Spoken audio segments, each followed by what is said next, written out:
Hello प्यारे बच्चों, आज हमारा सेकंड लेक्चर शुरू होने जा रहा है करंट इलेक्ट्रिसिटी का।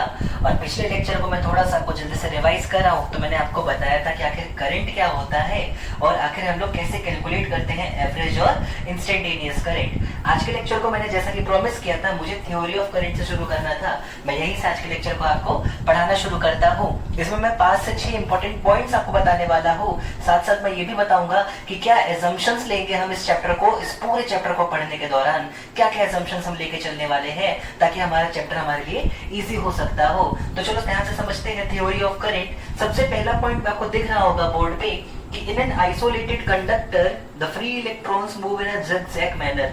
देखो मैंने एक कंडक्टिंग वायर आपको शो कर रखा है और मैंने यहाँ पे कोई एक्सटर्नल सोर्स इस समय यहाँ पे रिप्रेजेंट या फिर शो आपको नहीं किया है। तो क्या ऐसा है कि यहाँ पे कोई इलेक्ट्रॉन ही नहीं होंगे? बिल्कुल होंगे बच्चों, बिल्कुल होते होंगे इलेक्ट्रॉन्स। पर क्या होता होगा, ध्यान से समझो। ये इलेक्ट्रॉन अभी शांत नहीं रहते होंगे क्योंकि इसमें बहुत सारे इलेक्ट्रॉन्स हैं। तो जाहिर सी बात है कि यहाँ रेपल्शन जैसी चीजें होती रहती होंगी और इस चक्कर में हर इलेक्ट्रॉन हर समय भागता रहता है। ये वही इलेक्ट्रॉन है जो मैं आपको शो कर रहा हूँ। और जब कोई एक्सटर्नल फील्ड या फिर कुछ भी ऐसा नहीं है तो भी ये इलेक्ट्रॉन अपनी जगह से कभी इधर भागा, मान लो यहाँ पे दूसरे इलेक्ट्रॉन का रिपल्शन मिल गया या फिर कहीं कोलिजन हो गया किसी और एटम के साथ, तो रैंडम इसकी डायरेक्शन चेंज हो गई। फिर ये इधर चला गया, फिर मान लो इधर चला आया, फिर मान लो इधर चला आया, फिर मान लो इधर चला आया, फिर इधर चला गया और मान लो ऐसे चला आया। क्या हुआ, ध्यान से समझो। ये इलेक्ट्रॉन लगातार मूव कर रहा है, ये कभी रुका नहीं है, ये लगातार मूव कर रहा है। और कितनी तेज मूव कर रहा है, अगर मैं स्पीड की बात करूं तो ध्यान से देखना बच्चों, जिस स्पीड से इलेक्ट्रॉन इस समय अंदर मूव कर रहा है वो है almost 10 to the power 4 metre per second. बाप रे बाप, बहुत ज्यादा होती है भाई ये स्पीड। इतनी अच्छी स्पीड से इलेक्ट्रॉन लगातार भाग रहा है इस आइसोलेटेड कंडक्टर के अंदर। पर ध्यान से देखो, अगर मैं कोई भी छोटा सा टाइम इंटरवल उठाता, छोटा सा टाइम इंटरवल कोई भी सेलेक्ट करता हूं, तो मुझे नजर आता है कि लौट के इलेक्ट्रॉन इतनी देर में वापस इसके इनिशियल पोजीशन पर ही आ गया। तो अगर फाइनल पोजीशन और इनिशियल पोजीशन दोनों सेम है, फाइनल पोजीशन और इनिशियल पोजीशन दोनों सेम है, तो इसी टाइम इंटरवल में अगर मैं पूछूंगा क्या हुई वेलोसिटी, क्या हुई वेलोसिटी इस इलेक्ट्रॉन की बच्चों, तो वेलोसिटी निकल के आएगी। सर वेलोसिटी कितनी निकल के आती है? 0 मीटर पर सेकेंड। और मैं ये मान के चलता हूं कि इलेक्ट्रॉन अपनी जगह से थोड़ा सा भी डिस्प्लेस नहीं हो रहा है। तो ये था सबसे पहला पॉइंट। ये क्या था बेटा? सबसे पहला पॉइंट जो क्या कहता है कि किसी आइसोलेटेड कंडक्टर के अंदर जो इलेक्ट्रॉन्स हैं वो ज़िगज़ैग मैनर में लगातार मूव कर रहे होते हैं। ऐसा नहीं है कि वो एक जगह पे रुके हुए हैं। फिर भी हम ये मान के चलते हैं कि इलेक्ट्रॉन का फ्लो नहीं हो रहा है। उसका रीजन ये है कि ऑल्दो स्पीड बहुत ज्यादा है इलेक्ट्रॉन की, ऑल्दो वो अच्छा खासा डिस्टेंस कवर कर ले रहे हैं, पर उनका डिस्प्लेसमेंट यानी कि उनकी वेलोसिटी क्या रहती है बच्चों? 0 रह जाती है। और हम ये मान के चल रहे होते हैं कि इलेक्ट्रॉन्स अपनी जगह पर ही मौजूद हैं। तो चलो समझते हैं बेटा सेकंड पॉइंट को। आखिर इस पॉइंट को आप बहुत अच्छे से नोट कर लेना। सेकंड पॉइंट को आखिर ध्यान से समझते हैं कि क्या होता है आखिर अगर हम लोग इलेक्ट्रिक फील्ड अब अप्लाई कर दे इस कंडक्टर के अंदर। What happens in presence of electric field. चलो ध्यान से देखो, ध्यान से देखो बेटा। अब सवाल है व्हाट हैपेंस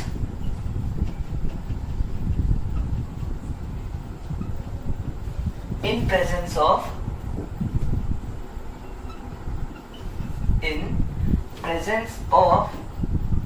इलेक्ट्रिक फील्ड। चलो ध्यान से देखो।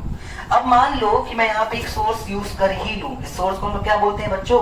बैटरी बोलते हैं। तो उसकी वजह से अब इलेक्ट्रिक फील्ड आ जाएगी इस रीजन में। अब इलेक्ट्रिक फील्ड अगर आ जाएगी तो मान लो ये रही वो इलेक्ट्रिक फील्ड लाइंस, ये है वो इलेक्ट्रिक फील्ड लाइंस। बिल्कुल ध्यान से देखना बच्चों। जैसे ही इलेक्ट्रिक फील्ड आती है, अब क्या होता है कि ये इलेक्ट्रॉन जो पहले से, क्या कोई इलेक्ट्रॉन रुका हुआ था? पहले तो आप मुझे ये फील कराओ थोड़ा सा, क्या कोई इलेक्ट्रॉन रुका हुआ था? पहले पॉइंट में मैंने ऐसा कहा है? नहीं सर, आपने ऐसा बिल्कुल भी नहीं कहा है। मैं मान लेता हूं कि ये जो इलेक्ट्रॉन जो मैंने अभी आपको यहाँ पे शो कर रखा है, इसकी मान लेता हूँ जिस समय इलेक्ट्रिक फील्ड चालू होती है उस समय मान लेता हूँ ये रैंडम इस डायरेक्शन में मूव करना चाहता था, मतलब मूव कर रहा था या फिर इस डायरेक्शन में देख रहा था इसका स्पीड या फिर इसका वेलोसिटी वेक्टर। बहुत ध्यान से समझो।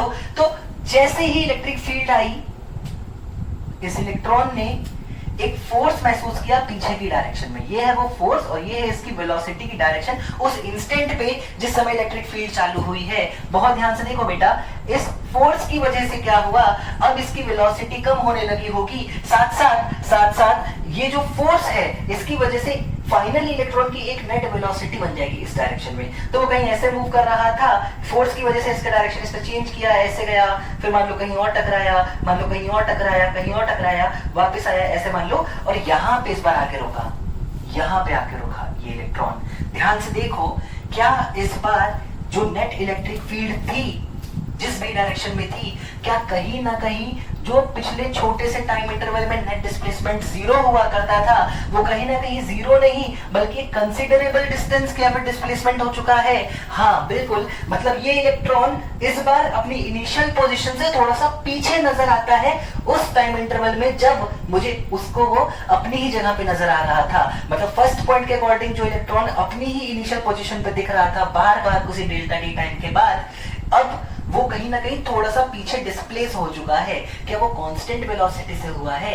नहीं। ध्यान से देखो, हर समय डायरेक्शन इधर उधर इधर उधर ओवरऑल डिस्प्लेसमेंट आया है बच्चों, ओवरऑल डिस्प्लेसमेंट आया है। पर मैं ये नहीं बोल सकता हूँ कि जो वेलोसिटी रही होगी जिससे ये डिस्प्लेस किया होगा, मतलब total displacement upon total time, ये कांस्टेंट रही हो, ऐसा बिल्कुल भी सच नहीं है। मेरा कहने का मतलब ये है कि किसी भी इंस्टेंट पे इलेक्ट्रॉन की वेलोसिटी कांस्टेंट नहीं है।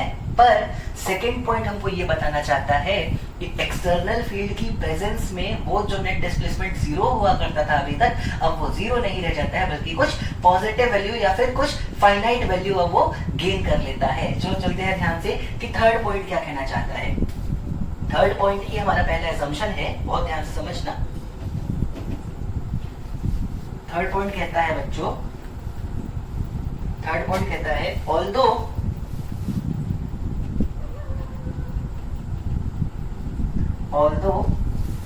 during this small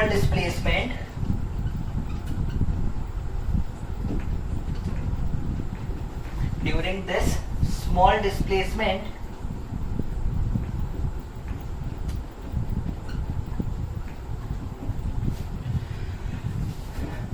velocity of electron was variable, was changing, आप वेरिंग भी लिख सकते हो, continuously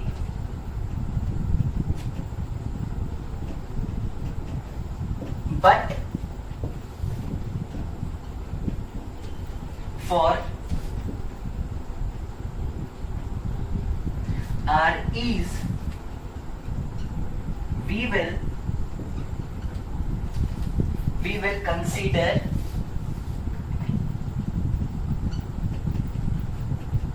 that electron drifted with a constant velocity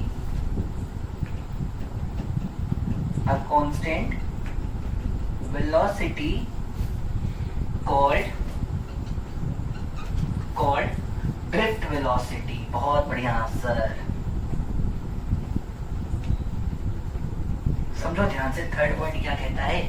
अगर बेटा मैं तुमसे ये बोलूं कि इलेक्ट्रॉन्स जो हैं वो ऐसे जिगजैग इधर उधर भाग के बार बार इधर उधर थोड़ा सा डिस्प्लेसमेंट शो कर रहे हैं, तो सोचो इस चैप्टर को आगे पढ़ना हमारे लिए कितना डिफिकल्ट होगा। अगर इलेक्ट्रॉन की पाथ ही पढ़ पाना हमारे लिए बहुत डिफिकल्ट हो जाए, तो हम क्या मान लेंगे अपने आसानी के लिए, हम ये मान लेंगे कि भले ही इलेक्ट्रॉन की वेलोसिटी हर समय हर वक्त चेंज होती जा रही है उस छोटे से डिस्प्लेसमेंट के दौरान, पर मैं ये मान के चलूंगा कि मेरा इलेक्ट्रॉन एक कांस्टेंट वेलोसिटी से एक जगह से दूसरी जगह आ गया है। मैं ये मान के चलूंगा कि मेरा इलेक्ट्रॉन एक कांस्टेंट वेलोसिटी से एक पॉइंट से दूसरे पॉइंट तक आ गया है, और उस कांस्टेंट वेलोसिटी को इस चैप्टर में बच्चों हम जिस नाम से जानने वाले हैं वो होगा बेटा ड्रिफ्ट वेलोसिटी। हद से ज्यादा इंपॉर्टेंट होगा इसके बारे में सीखना, इसके तो फॉर्मूले भी डिराइव करने हैं अभी आगे चल के। फिलहाल ध्यान से समझते हैं। Although during this small displacement the velocity of electron was changing continuously, but for our ease we will consider that electron drifted with a constant velocity called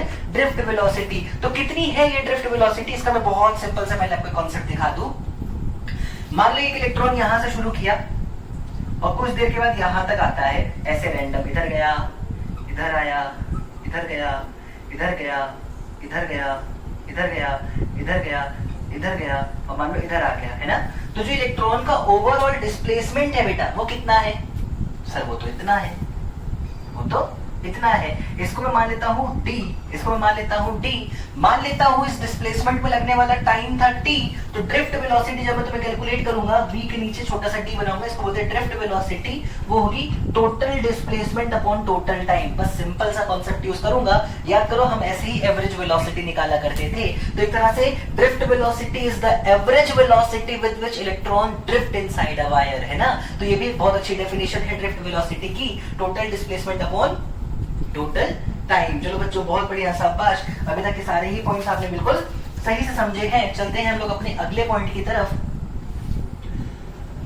अब समझो ध्यान से, एक छोटी सी गलती जो ज्यादातर बच्चे किया करते हैं उसको बहुत ही तरीके से मैं तुम्हें समझाऊं।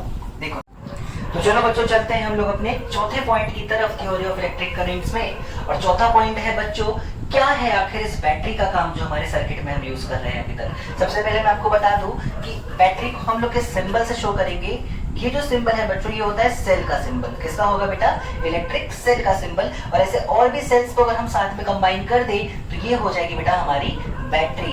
इसमें ये जो हम लोग ये वाला पार्ट जो शो करते हैं इसको हम लोग मानते हैं पॉजिटिव टर्मिनल और इसको मानते हैं हम लोग नेगेटिव टर्मिनल। ये सिर्फ एक तरीका है ये बताने का कि आखिर इस दो पॉइंट्स के बीच बैटरी जहां लगी हुई है, इन दो पॉइंट्स के बीच एक पोटेंशियल डिफरेंस आ चुका है। क्या आ चुका है बच्चों, पोटेंशियल डिफरेंस आ चुका है, जिसमें से हायर पोटेंशियल इधर है और लो पोटेंशियल इस साइड है। अब क्या काम है इस बैटरी का किसी सर्किट में, ध्यान से समझो।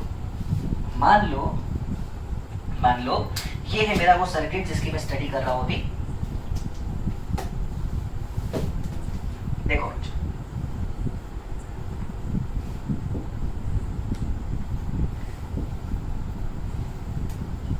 यहां पे मैं लगाने वाला हूं बैटरी अपनी, है ना। तो मेरी बात समझो ध्यान से। मान लो जब सर्किट में बैटरी लगाते हैं तो सर्किट के पास चार्ज जो है वो दौड़ना शुरू करता है। यहीं पे होती है सबसे बड़ी गलती। कुछ लोगों को ऐसा लगता है कि ये जो चार्ज इस सर्किट में दौड़ रहा है ये चार्ज को सप्लाई करने का काम कर रही है बैटरी। जैसे मान लो कहीं ऐसा लिखा हो कि बैटरी का काम क्या है, टू सप्लाई चार्ज, ठीक है। तो तुरंत समझ आना भाई बिल्कुल गलत बात हो रही है। ऐसा कोई काम नहीं करता है बैटरी, कभी ऐसा कोई काम नहीं करती।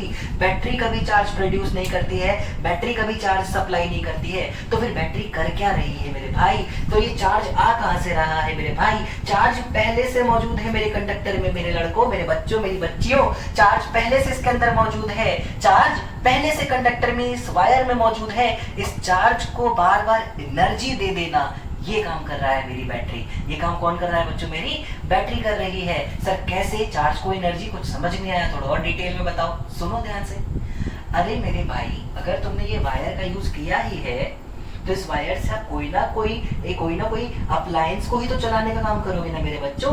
कुछ तो करोगे ना यार, बल्ब ही जलाओगे, कुछ तो करोगे। उस पर्टिकुलर काम में जो इलेक्ट्रॉन्स थे जो भाग रहे थे वो अपनी सारी एनर्जी अप्लायंस को दे देते हैं ताकि अप्लायंस आपके सही से वर्क कर सके। अब इलेक्ट्रॉन जो है उनके पास तो कोई एनर्जी नहीं बची ना। इलेक्ट्रॉन्स क्या, मैं ऐसे बोलता हूँ जो पॉजिटिव चार्ज है इलेक्ट्रॉन के ऑपोजिट डायरेक्शन में जिनको मैं मान के चलता हूँ, हालांकि ऐसा कोई चीज होता नहीं है, मैंने पहले भी समझाया है। जो पॉजिटिव चार्ज है उन्होंने सारी एनर्जी अपने अप्लायंस को यूज करने के लिए दे दी है। अब वो खुद बिना एनर्जी के हो चुके हैं बेचारे, और कैसे दौड़ेंगे जब इनके पास कोई एनर्जी नहीं बचती है। ये बेचारे आते हैं इस तरीके से हमारी बैटरी के पास। ये जो पॉजिटिव चार्ज पार्टिकल्स है बेटा वो हमेशा इस डायरेक्शन में मूव कर रहे होते हैं। और ऐसे जब ये यहाँ तक थक चुके हैं अब ये आते हैं फिर से बैटरी के पास। बैटरी से कहते हैं बच्चों, बैटरी से कहते हैं कि प्लीज बैटरी हमें एनर्जी दे दो ताकि हम फिर से सर्किट में दौड़ सके और फिर से हमारे अप्लायंस को एनर्जी प्रोवाइड कर सके। तो बैटरी यहाँ पे क्या काम कर रही है बच्चों, बैटरी आपके घर के किचन जैसा काम कर रही है। मैं ऐसा एग्जांपल क्यों ले रहा हूँ, क्योंकि मैं कई बार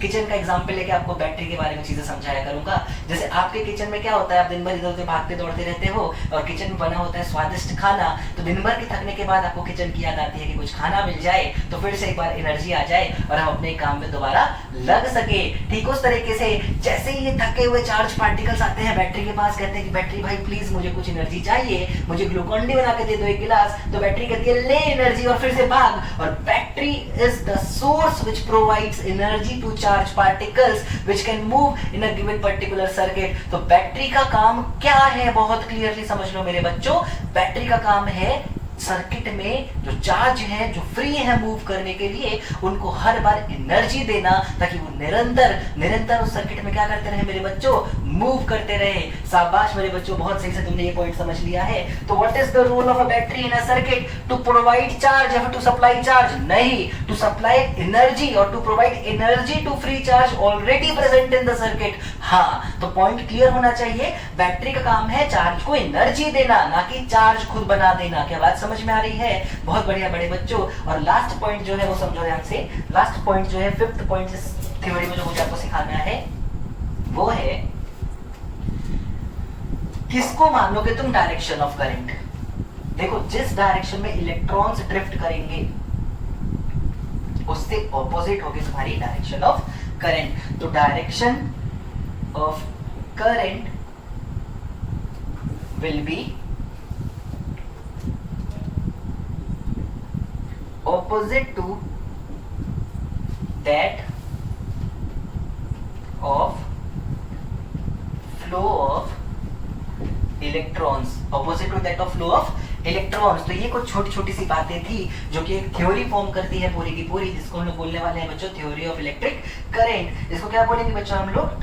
थ्योरी ऑफ इलेक्ट्रिक करंट। चलो बहुत ध्यान से देखो, ये सारे ही पॉइंट्स बहुत ही तरीके से बेटा आप अपनी कॉपी में नोट कर लीजिएगा।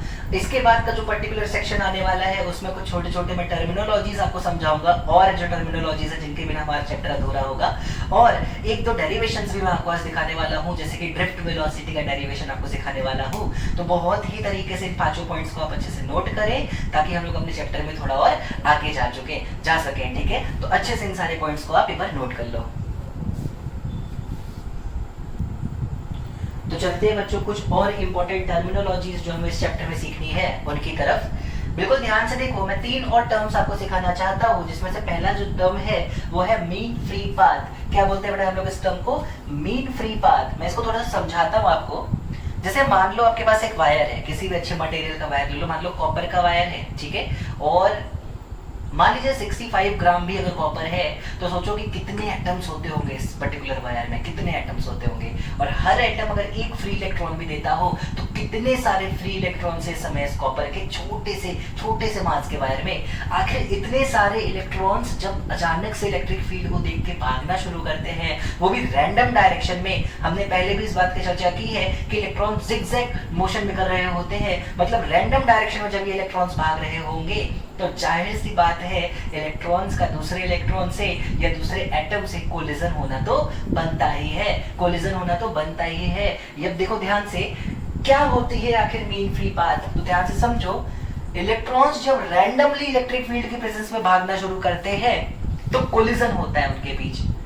दो इलेक्ट्रॉन्स के बीच कोलिजन में मैक्सिमम जो पॉसिबल डिस्टेंस हो सकती है, एवरेज डिस्टेंस बिटवीन, चलो मैक्सिमम भी नहीं लेते हैं हम लोग, एवरेज की बात कर लेते हैं कि एवरेज डिस्टेंस कितनी होती है दो पर्टिकुलर कोलिजन के बीच, उस पर्टिकुलर डिस्टेंस को हम लोग बोलते हैं mean free path. Average, mean मतलब आप जानते हो एवरेज, फ्री पाथ। तो कितनी है फ्री पाथ, मतलब कितनी देर तक ये इलेक्ट्रॉन कितनी डिस्टेंस तक बिल्कुल फ्रीली चल पाया, फिर कोलिजन हो गया इसका। ये डिस्टेंस हर एक पर्टिकुलर इलेक्ट्रॉन के लिए अलग अलग होगी, इसका एवरेज निकाल ले हम लोग तो वही क्या कहलाएगा बच्चों? मीन फ्री पाथ कहलाता होगा।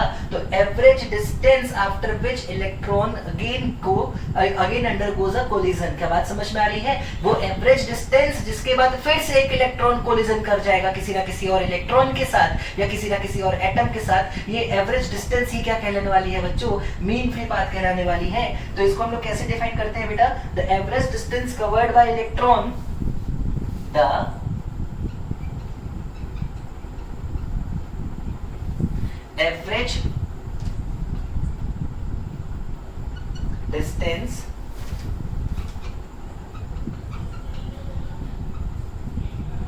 covered by electron between two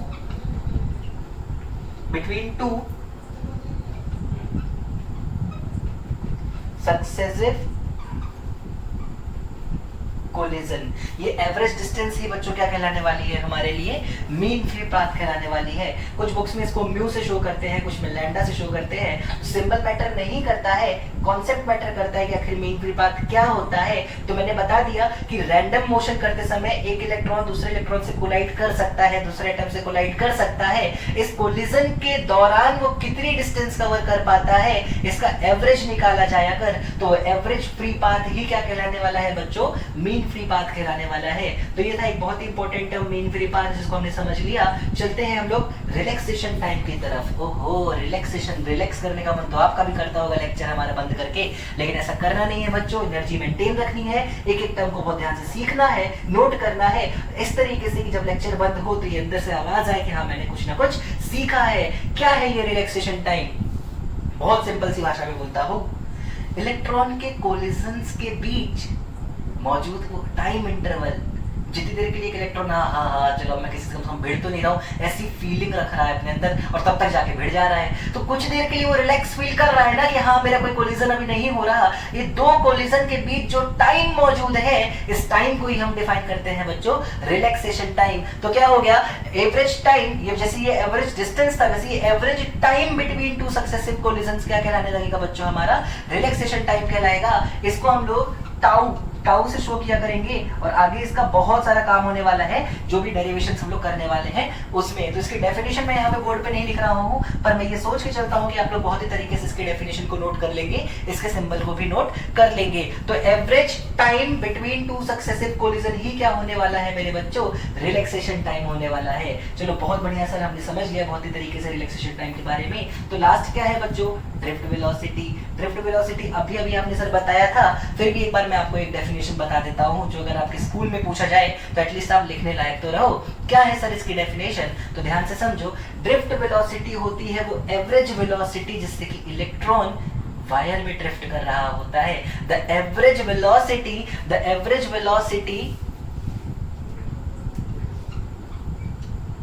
with which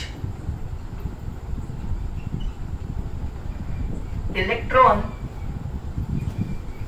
drifts in direction opposite to that of electric field vector in a wire is called drift velocity। तो तीन टर्मिनोलॉजीज है, ड्रिफ्ट वेलोसिटी, रिलैक्सेशन टाइम और mean free path. Drift velocity को मैं VD से show किया करूंगा और काफी ज्यादा ही इंपॉर्टेंस होगी इसकी हमारे पूरे के पूरे चैप्टर में। सिमिलरली रिलैक्सेशन टाइम भी बहुत ज्यादा इंपॉर्टेंट होने वाला है। चलो रिलैक्सेशन टाइम के बारे में मैं एक पॉइंट और मेंशन करता हूं, समझना। एक इलेक्ट्रॉन दूसरे इलेक्ट्रॉन से कुछ देर के बाद कोलिजन कर रहा है, या मान लो सरफेस से कोलाइड करता है, बाकी एटम से कोलाइड करता है। अगर मैं वायर का टेम्परेचर बढ़ा दूं, तो क्या होगा जरा बताओ इस रिलैक्सेशन टाइम का, ये घट जाएगा। ये क्या होगा बच्चों, घट जाएगा। क्यों घट जाएगा, क्योंकि अब और ज्यादा तेज कोलिजन होने लगे होंगे, तो जो फ्रीक्वेंसी है कोलिजन की वो बढ़ जाएगी, तो जो टाइम था कोलिजन के बीच वो घट जाता होगा। याद रखना, एक पॉइंट जरूर लिखना, रिलैक्सेशन टाइम में टेम्परेचर बढ़ाने के साथ साथ कोलिजन फ्रीक्वेंसी बढ़ती है, विच मींस रिलैक्सेशन टाइम अब कम होने लग जाएगा। ये पॉइंट बहुत इंपॉर्टेंट होगा आगे के चैप्टर के बहुत सारे कॉन्सेप्ट समझाने के लिए। तब तक आप इन तीनों ही पॉइंट्स को बहुत ही तरीके से अपनी कॉपी में नोट कर लीजिए। मैं आता हूं और कुछ आगे की कहानी के साथ। तो चलो बच्चों देखते हैं एक बहुत ही खास, बहुत ही इंपॉर्टेंट डेरिवेशन, जिसको हम लोग पढ़ने वाले हैं, डेरिवेशन ऑफ ड्रिफ्ट वेलोसिटी से। बिल्कुल ध्यान से समझना बच्चों, बिल्कुल ध्यान से समझो। मैं पूरी स्टोरी आपको दिखाता हूँ। मैं उस केस से शुरू करता हूँ जब मेरे कंडक्टर के दोनों तरफ कोई इलेक्ट्रिक फील्ड या फिर कोई बैटरी जैसी चीज मौजूद नहीं थी। इसके अंदर मैं 3-4 इलेक्ट्रॉन्स आपको दिखाता हूँ। मान लो ये कुछ इलेक्ट्रॉन्स है जो इस कंडक्टर के अंदर मौजूद है, मैं आपको शो करता हूँ यहाँ पे। ये सब रैंडम किसी ना किसी डायरेक्शन में मूव कर रहे थे। मान लो ये वाला U1 वेक्टर से इधर मूव कर रहा था, ये U2 वेक्टर से इधर मूव कर रहा था, ये U3 वेक्टर से मान लो इस डायरेक्शन में जा रहा था, ये वाला U4 वेक्टर से मान लो इस डायरेक्शन में जा रहा था। ऐसे ही कोई nth इलेक्ट्रॉन UN वेक्टर से भी किसी डायरेक्शन में जा रहा था। चलो अब एक काम करते हैं, मैं जानना चाहता हूं कि पहला इलेक्ट्रॉन ये वाला उस टाइम इंटरवल में जिसको मैंने इसका रिलैक्सेशन टाइम, या फिर चलो ऐसे बोलता हूं, T1 टाइम लगता है इस इलेक्ट्रॉन को दोबारा किसी और से कोलाइड करने में। कितना टाइम लगता है बच्चों? T1 टाइम लगता है। तो आखिर इस T1 टाइम के अंदर ही अंदर जब तक मेरी इलेक्ट्रिक फील्ड मैंने चालू कर दी है, अगर मैंने अपनी इलेक्ट्रिक फील्ड चालू कर दी है, मान लो इलेक्ट्रिक फील्ड ऐसे जा रही है, तो हर इलेक्ट्रॉन पे एक फोर्स लग रहा होगा। कितना लग रहा होगा सर? वो QE के बराबर लग रहा होगा। तो हर इलेक्ट्रॉन का एक एक्सेलरेशन होगा, वो कितना होगा सर? वो होगा QE/m के बराबर। मैंने यहाँ Q को स्मॉल e से बस इसलिए शो किया है क्योंकि इलेक्ट्रॉन के चार्ज को मैं स्मॉल e से शो कर सकता हूँ। तो मैं क्या निकालना चाहता हूँ, मैं फिर से बताऊं, मैं चाहता हूँ T1 टाइम, यानी कि वो टाइम जिसके बाद पहला इलेक्ट्रॉन फिर कोलाइड करने वाला है, उस टाइम में आखिर कितनी हो गई थी उस इलेक्ट्रॉन की final velocity in presence of electric field. ये U1, U2, U3 वो वेलोसिटीज है जो इलेक्ट्रिक फील्ड की एब्सेंस में थी। तो देखो ध्यान से, अगर मैं न्यूटन की इक्वेशन का यूज करूं तो मैं लिख सकता हूं कि V1 वेक्टर जो कि फाइनल वेलोसिटी होने वाली है किसकी? पहले इलेक्ट्रॉन की, वो निकल के आएगा U1 वेक्टर प्लस एक्सेलरेशन, जिसको कितना लिखने वाला बेटा मैं? इनटू T1 के बराबर है। इसमें कोई दिक्कत है? नहीं सर। ऐसे ही दूसरे इलेक्ट्रॉन के साथ क्या हुआ होगा बच्चों? वो लिख दूंगा मैं V2 vector is equal to U2 vector plus E/m into T2 के बराबर। ऐसे में nth इलेक्ट्रॉन के लिए क्या कहानी बनाऊंगा बच्चों? सर मैं लिखूंगा Vn vector is equal to Un vector plus E/m Tn, है ना? इसमें कोई दिक्कत है? नहीं सर, इसमें कोई भी छोटी सी में दिक्कत नहीं होने वाली है हमको। अब ध्यान से देखो, अगर मैं आपसे बोलूं बेटा इन सारी ही इक्वेशंस को आपस में आप ऐड कर दो, इन सारी ही इक्वेशंस को बच्चों आपस में आप क्या करो? ऐड कर दो। मैं यहाँ की कहानी को बेटा रब कर रहा हूँ ताकि मैं आगे डेरिवेशन कंटिन्यू कर सकूं अपना। तो बिल्कुल ध्यान से देखना, अगर मैंने इन सारी ही इक्वेशंस को आपस में ऐड किया तो ये निकल के आएगा V1 vector plus V2 vector plus V3 vector plus dot dot dot Vn vector is equal to U1 vector plus U2 vector dot dot dot Un vector plus E/m T1 plus T2 plus T3 dot dot dot, है ना? ये निकल के आएगी हमारी expression. चलो बहुत बढ़िया। एक काम करो, अगर मेरे कंडक्टर में n नंबर ऑफ इलेक्ट्रॉन्स थे, कितने इलेक्ट्रॉन्स मौजूद थे मेरे बच्चों? n नंबर ऑफ इलेक्ट्रॉन्स थे। तो जरा इन इक्वेशन को n से डिवाइड करो, देखो क्या होगा। ये बनेगा V1 vector plus Vn vector divided by n is equal to U1 vector plus Un vector divided by n plus E/m हो गया constant T1 plus T2 dot dot dot divided by n। अब समझो कहानी ध्यान से, खेल है पूरा इस पर्टिकुलर लाइन को समझ पाना जो मैं तुम्हें समझाना चाहता हूँ। ध्यान से देखो, मैंने हर एक चार्ज पार्टिकल की वेलोसिटी को ऐड करके उसको नंबर ऑफ चार्ज पार्टिकल से डिवाइड किया है। जरा बताओ ये क्या कहलाएगा? ये एवरेज वेलोसिटी तो हो गई ना मेरे बच्चों। क्या हो गई? हम एवरेज कैसे निकालते हैं? टोटल अपॉन नंबर ऑफ चीजें है ना, जो है हमारा तरीका, हम उसी से एवरेज निकालते हैं। तो कितने इलेक्ट्रॉन्स हमारे पास थे, उन सब की वेलोसिटी वेक्टर का सम अपॉन नंबर ऑफ इलेक्ट्रॉन्स मैंने कर दिया। तो ये क्या निकल के आएगी बच्चों? ये निकल के आई है एवरेज वेलोसिटी। एवरेज वेलोसिटी निकल के आई है। ये क्या है? Average initial velocity. ये है average initial velocity plus E/m। और ध्यान से देखो T1 क्या था बच्चों? T1 था वो टाइम जितनी देर के बाद पहला इलेक्ट्रॉन फिर से कोलाइड करता। T2 क्या था? वो टाइम जितनी देर के बाद दूसरा इलेक्ट्रॉन कोलाइड करता। तो T1 plus T2 dot dot dot Tn upon n, क्या मैंने वो एवरेज निकाल दिया टाइम का जिसके बाद कोलिजन लगातार हो रहे हैं? हाँ, मैंने वही किया। और एवरेज जब मैं किसी टाइम का निकाल रहा हूँ जितनी देर के बाद कोलिजन होता है, तो इस टाइम को ही अभी मैंने तुमको समझाया था मेरे बच्चों, रिलैक्सेशन टाइम बोला जाता है। आखिर क्या बोला जाता है इसको मेरे बच्चों? Relaxation time. तो देखो ये कुछ और नहीं लिखा है, ये लिखा हुआ है रिलैक्सेशन टाइम। ये लिखा हुआ है रिलैक्सेशन टाइम। और थोड़ा सा इसको इंप्रूव करते हैं। ये क्या है? एवरेज है किसका? इनिशियल वेलोसिटी का। एक मिनट। इनिशियली हर इलेक्ट्रॉन बहुत स्पीड से भागता है ना? पर एवरेज निकाला जाए तो क्या वो थोड़ा सा भी आगे जा रहा था बिना इलेक्ट्रिक फील्ड के? नहीं, उसका नेट डिस्प्लेसमेंट हमेशा जीरो हुआ करता था। तो एवरेज इनिशियल वेलोसिटी क्या निकल के आएगी मेरे बच्चों? जीरो निकल के आएगी। ये एक्चुअली जीरो के बराबर है। तो देखो ध्यान से, क्या ये वो एवरेज वेलोसिटी निकली जिससे कि इलेक्ट्रॉन्स ड्रिफ्ट किए? हाँ, तो यही कहलाएगी ड्रिफ्ट वेलोसिटी। और इसका फॉर्मूला निकल के आया है ई टाउ बाई एम के बराबर, ई टाउ बाई एम के बराबर। बहुत इंपॉर्टेंट होगा बेटा ये फॉर्मूला, इसको अच्छे से रखना है हमको याद। और कुछ छोटी सी बातें तो मैं भी ड्रिफ्ट वेलोसिटी के बारे में बताऊंगा, पर सबसे पहले बहुत ही तरीके से इस डेरिवेशन को आप सब अपनी कॉपी में जरूर से अच्छे से नोट कर लें। T1 T2 T3 क्या है सब नोट करना है। U1 U2 U2 U1 U2 U3 ये सब कब की वेलोसिटी है? जब इलेक्ट्रिक फील्ड नहीं है, ये बात नोट करनी है। V1 V2 V3 final velocity है T1 T2 T3 टाइम के बाद इलेक्ट्रॉन्स की, जब इलेक्ट्रिक फील्ड आ चुकी है तब। तो बहुत ही तरीके से इस डेरिवेशन को अपनी कॉपी में नोट करो। ये फॉर्मूला आपको जरूर अच्छे से आना चाहिए और इसके बेसिस पे ही मैं एक और डेरिवेशन सिखाऊंगा आज के लेक्चर को खत्म करने से पहले। पर फिलहाल मैं तुम्हें एक बात और समझा दूं। देखो, अगर मेरे पास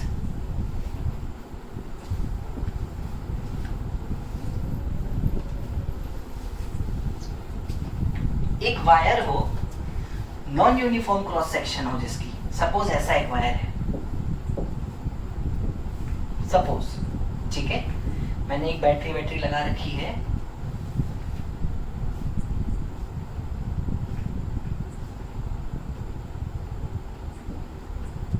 मैंने बैटरी वगैरह लगा रखी है प्रॉपर अच्छे से, और मान लेते हैं सर्किट इस समय ऑन है, तो लगातार इलेक्ट्रॉन, ऐसे बोलता हूँ, चार्ज पार्टिकल ड्रिफ्ट कर रहा होगा, क्योंकि पॉजिटिव ये है नेगेटिव ये, तो जो भी चार्ज है वो इस डायरेक्शन में ड्रिफ्ट करता जा रहा होगा। लगातार क्रॉस सेक्शन देखो बेटा क्या हो रहा है, इधर से उधर जाते समय बढ़ता जा रहा है ना। अगर क्रॉस सेक्शन लगातार बढ़ता जा रहा है बच्चों, तो क्या कमेंट करोगे तुम रिलैक्सेशन टाइम के ऊपर?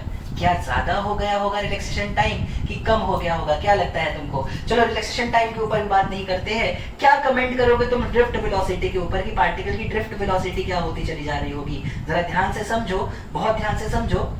जैसे जैसे बढ़ता जाएगा क्रॉस सेक्शनल एरिया, जैसे जैसे बढ़ता जाएगा क्रॉस सेक्शनल एरिया, वैसे वैसे ड्रिफ्ट वेलोसिटी अपने आप कम होती चली जाएगी। ड्रिफ्ट वेलोसिटी अपने आप क्या करेगी बच्चों? कम होती चली जाएगी। कैसी होती चली जाएगी इसको ध्यान से समझते हैं। मान लेते हैं जब इलेक्ट्रॉन या फिर चार्ज पार्टिकल इस डायरेक्शन में घुसा, मान लो पॉजिटिव चार्ज, इलेक्ट्रॉन की बात मैं नहीं करता हूं क्योंकि पॉजिटिव से पॉजिटिव को निकालता हूं मैं। मान लेता हूं इस पर्टिकुलर क्रॉस सेक्शन का एरिया A1 था, और जब अंदर गया है चार्ज पार्टिकल तो उसकी ड्रिफ्ट वेलोसिटी VD1 थी। जब यहां से वो वाला ही चार्ज पार्टिकल बाहर आता है, यहां से वही वाला चार्ज पार्टिकल बाहर आता है, तो एरिया बढ़ के हो गया मान लो A2, तो ड्रिफ्ट वेलोसिटी हो गई मान लेते हैं VD2। हमेशा A1 VD1 A2 VD2 के बराबर ही होगा। इसको इक्वेशन ऑफ कॉन्टिन्यूटी भी बोला जाता है, ध्यान से याद रखना। A1 VD1 हमेशा A2 VD2 से ज्यादा होता होगा, सॉरी बराबर होता होगा, विच मींस एरिया अगर ज्यादा होगा तो ड्रिफ्ट वेलोसिटी अपने आप कम हो जाती होगी। और उल्टी बात भी बोल सकता हूँ, एरिया अगर होगा कम तो ड्रिफ्ट वेलोसिटी हो जाती होगी ज्यादा। पर A1 VD1 हमेशा A2 VD2 के बराबर ही रहेगा। ये बहुत इंपॉर्टेंट कॉन्सेप्ट होता है जो प्लीज आप अपनी कॉपी में जरूर से नोट करिएगा कि अगर क्रॉस सेक्शनल एरिया लगातार बढ़ता जा रहा होगा तो ड्रिफ्ट वेलोसिटी लगातार बच्चों घटती चली जाएगी, कुछ इस तरीके से कि A इंटू V हमेशा कांस्टेंट रहने वाला है। चलो बहुत ही बढ़िया सा डेरिवेशन हमने सीख लिया। चलते हैं हम लोग अपने सेकंड डेरिवेशन की तरफ। बहुत ध्यान से देखना मेरे बच्चों। तो सेकंड डेरिवेशन है वो है derivation of equation of electric current. ठीक है, तो सेकंड डेरिवेशन क्या है बच्चों हमारा? डेरिवेशन हमारा सेकंड जो है बेटा वो किसका है? करंट का। करंट का। चलो ध्यान से देखो, बहुत ध्यान से देखना।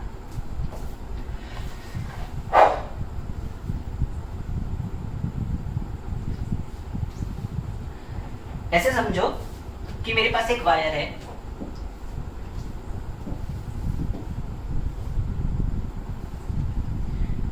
ठीक है, ये डिस्टेंस मान लेते हैं L के बराबर,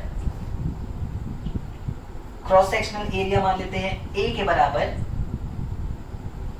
तो इसमें जो नंबर ऑफ इलेक्ट्रॉन्स मौजूद हैं, नंबर ऑफ इलेक्ट्रॉन्स को कैपिटल N मान लेता हूं, को मान लेता हूं कैपिटल N, तो मैं निकालता हूं इलेक्ट्रॉन डेंसिटी।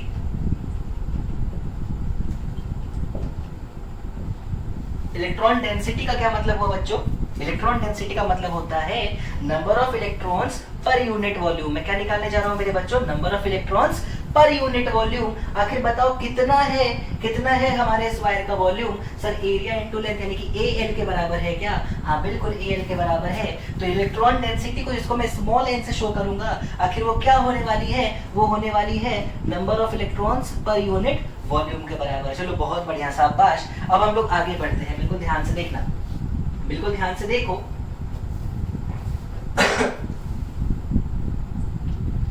एक क्रॉस सेक्शन में यहां पे आपको शो करता हूं वायर का, यहां से लेके यहां के बीच। चलो ध्यान से देखते हैं। VD ड्रिफ्ट वेलोसिटी है जिससे कि इलेक्ट्रॉन मूव कर रहे थे।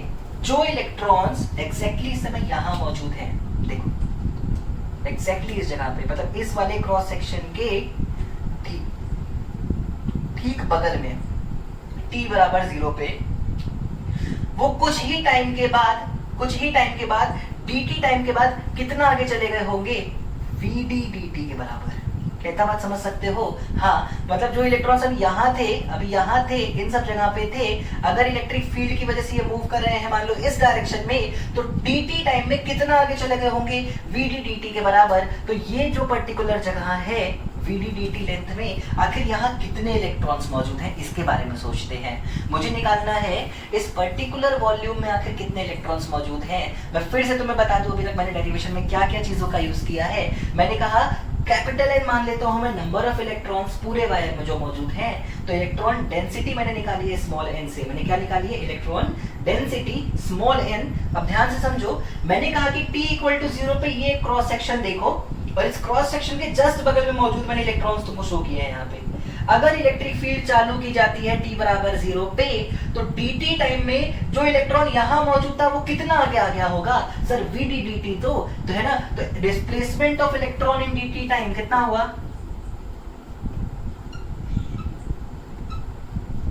Displacement of electron in dt time कितना हुआ बेटा? देखो ध्यान से, अगर मैं इसको dl बोलूं तो dl निकल के आएगा vd dt के बराबर, डिस्प्लेसमेंट बराबर वेलोसिटी इनटू टाइम। तो dl आया है vd dt के बराबर। आखिर मुझे पता करना है कि कितने इलेक्ट्रॉन्स हैं, इसका मतलब जो अभी इस वॉल्यूम में आ चुके होंगे, तो कितने इलेक्ट्रॉन्स हैं? Therefore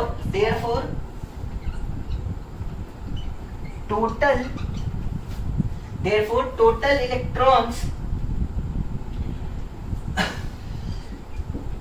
drifted in dt time कितना होगा? ध्यान से देखो, तो इलेक्ट्रॉन की डेंसिटी इनटू ये वॉल्यूम कितना है बच्चों? एरिया क्रॉस सेक्शन A है, लेंथ है VD dt। ये है टोटल इलेक्ट्रॉन्स जो कि dt टाइम में इस क्रॉस सेक्शन एरिया से निकल गए हैं, इस क्रॉस सेक्शन एरिया से घुसे हुए हैं, अंदर गए हैं। और कितने इलेक्ट्रॉन्स अंदर गए हैं, तो कितना चार्ज अंदर गया है इस पर्टिकुलर क्रॉस सेक्शन से, वो निकालता हूं। तो टोटल चार्ज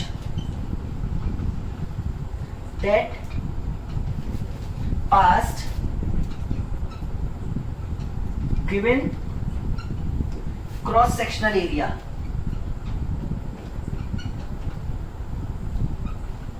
बेटा वो हो जाएगा total number of electrons into charge of each electron. तो वो आ जाएगा NaVD dt इनटू E है चार्ज ऑफ ईच इलेक्ट्रॉन। तो ये है टोटल चार्ज जो dt टाइम में किसी गिवन क्रॉस सेक्शन एरिया से पास किया है। अब क्या थी आखिर करंट की basic definition? Total rate of flow of charge. क्या थी याद करो? The rate of flow of charge from a given cross section area of a wire is electric current. तो क्या मुझे rate of flow of charge निकाल दूं? मैंने कितना चार्ज किया है वो तो निकाल ही लिया, किस रेट से किया है अगर ये पता कर लूं तो क्या मेरा काम हो जाएगा? हाँ सर मेरा काम हो जाएगा। तो देखो अगर मैं इसको Q से शो करता हूं, मैं मान लेता हूं ये कितना निकल के आया है Q, तो Q कितना आया है? NaVD ई डी टी, कोई दिक्कत है? ये है Q। तो आखिर करंट कैसे डिफाइन करूंगा बेटा? ध्यान से देखना, मैं यहाँ पे चीजें रब कर रहा हूँ, तुम जरूर अच्छे से नोट कर लेना। देयरफॉर करंट निकल के आएगा, Q अपॉन वो टाइम जितनी देर के लिए मैंने बात किया है, यानी कि dt कितना होगा? देखो ध्यान से, n a v d यहाँ पे v और d अलग अलग नहीं भाई, vd मतलब ड्रिफ्ट वेलोसिटी है, e dt अपॉन dt। क्या dt से dt हो जाएगा कैंसिल? हाँ सर हो जाएगा कैंसिल। तो यहाँ से करंट का बहुत इंपॉर्टेंट फॉर्मूला निकल के आता है, I बराबर n e a v d। याद रखना है हमको, ये फॉर्मूला बहुत ही ज्यादा इंपॉर्टेंट होगा। कल के लेक्चर में हम इस फॉर्मूले पे बहुत सारी और चीजें सीखना चाहेंगे, पर अभी ध्यान से समझो, I is equal to n e a v d एक बहुत ही खास फॉर्मूला है। अब सोचो किस किस चीज पे करंट डिपेंड किया? चार्ज की डेंसिटी जितनी ज्यादा उतना ज्यादा होगा करंट, ठीक है। E चार्ज ऑफ इलेक्ट्रॉन है वो कांस्टेंट रहता है, और A इंटू VD, ध्यान से देखो, A इंटू VD, सोचो सिर्फ ड्रिफ्ट वेलोसिटी बढ़ा दो, तुम बढ़ा सकते हो, ऐसी बड़ी बात नहीं, इलेक्ट्रिक फील्ड बढ़ा के ड्रिफ्ट वेलोसिटी बढ़ाओगे करंट बढ़ेगा, ज्यादा होगा क्रॉस सेक्शनल एरिया तो करंट बढ़ेगा। सोचो, ध्यान से देखो, मैंने एक सवाल दिया तुमको, मान लो, ठीक है, ये लास्ट पॉइंट है, इसके बाद इस लेक्चर को हम लोग एंड करते हैं। फिर से वही बात, इस पॉइंट को बहुत ढंग से अपनी कॉपी में नोट करना प्लीज। एक वायर में लेता हूं कुछ इस तरीके का, जिसका cross sectional area non uniform है, क्या कहते हो?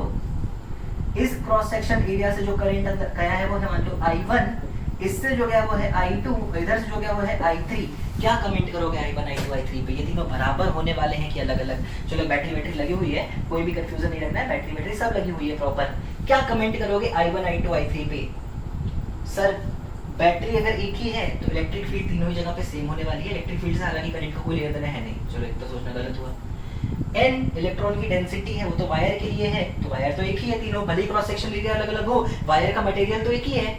E चार्ज ऑफ इलेक्ट्रॉन, ये भी नहीं बदल रहा, ये तो कांस्टेंट है। A area of cross section लगातार बढ़ रहा है, एरिया ऑफ क्रॉस सेक्शन लगातार बढ़ रहा है, तो पक्का सर I1 सबसे छोटा होगा, I2 उससे ज्यादा होगा, और I3 सबसे बड़ा होगा। गलत है मेरे भाई, अभी तुम्हें सिखाया है, एरिया ऑफ क्रॉस सेक्शन अगर बढ़ रहा है तो ड्रिफ्ट वेलोसिटी अपने आप घट जाती होगी, कुछ इस तरीके से कि A into V D constant रहेगा, और A into V D constant है, E कॉन्स्टेंट है, N कॉन्स्टेंट है, तो करंट भी पूरे वायर में क्या रहने वाला है बच्चों? कॉन्स्टेंट ही रहने वाला है। तो ऐसी गलतफहमी अपने अंदर मत आने देना, ध्यान से समझो, क्रॉस सेक्शन का एरिया लगातार बदलने से करंट को कोई फर्क नहीं पड़ रहा है, एक ही वायर की मैं बात कर रहा हूँ, एक पर्टिकुलर बैटरी के लिए। क्यों? क्योंकि अगर इधर से 100 इलेक्ट्रॉन अंदर गए हैं भाई, तो 100 ही तो कवर करेंगे ना लगातार, हर एक क्रॉस सेक्शन को हर समय 100 इलेक्ट्रॉन ही तो गुजर रहे होंगे, सेम रेट से चार्ज का फ्लो हो रहा होगा, भले ही क्रॉस सेक्शन वेरिएबल हो। तो याद रखना, I is equal to N E A V D में N क्या क्या था, E क्या था, A क्या था, VD क्या था, और non uniform cross sectional wire के लिए, non uniform cross sectional wire के लिए क्या वेरिएबल होगी हमारी, करंट की कांस्टेंट होगी। ये सारी ही कहानी हमारी जुबानी हमने खत्म की, और बहुत इंपॉर्टेंट लेक्चर है ये आज का, जिसे बहुत ही तमीज से अपनी कॉपी में बच्चों सब लोग नोट करना। कोई भी दिक्कत होती है आप बिल्कुल पूछ सकते हो, पर आज के लिए बस इतना ही। तब तक के लिए खुश रहो, मस्त रहो, हंसते रहो, अपना ध्यान रखो, और अपने घर वालों का, सबसे ज्यादा जरूरी अपने फ्यूचर का ध्यान रखो। चलो थैंक यू बच्चों।